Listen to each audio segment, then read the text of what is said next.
نحمده ونصلي على رسوله الكريم اما بعد فاعوذ بالله من الشيطان الرجيم بسم الله الرحمن الرحيم رب اشرح لي صدري ويسر لي امري واحلل عقدة من لساني يفقهوا قولي۔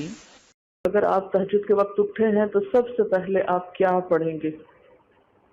حضرت عائشہ رضی اللہ تعالی عنہا فرماتی ہیں کہ رسول اللہ صلی اللہ علیہ وسلم جب رات کو تہجد کے لیے اٹھتے تو یہ پڑھتے 10 بار اللہ اکبر، 10 بار الحمدللہ، 10 بار سبحان اللہ و بحمدہ، 10 بار سبحان الملک القدوس، 10 بار استغفر اللہ، 10 بار لا الہ الا اللہ، اور پھر 10 بار اللہم اعوذ بک من ضیق الدنیا و ضیق یوم القیامہ، میں تیری پناہ میں آتا ہوں دنیا کی تنگی سے اور قیامت کے دن کی تنگی سے۔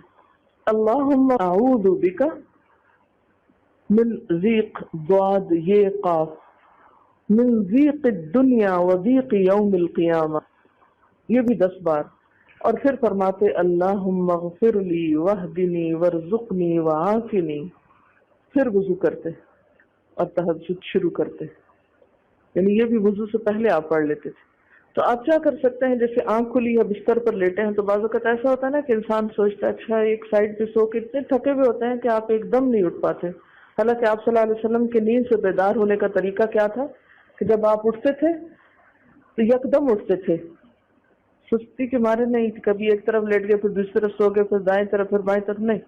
جب جاگنے کا وقت ہوتا تھا تو آپ فوراً اٹھ جاتے تھے۔ لیکن بسا اوقات ایسا ہوتا ہے کہ انسان تھکا ہوا ہوتا ہے، سائڈ بدل کے دوسری طرف کو ذرا لیٹتا ہے، تو یہ لیٹے لیٹے بھی آپ اذکار پڑھ سکتے ہیں، ٹھیک ہے؟ اور یہ سب آپ کو آتے ہی ہوں گے سوائے ایک وہ ذکر کے اللہم اعوذ بک من ضیق الدنیا و ضیق یوم القیامہ۔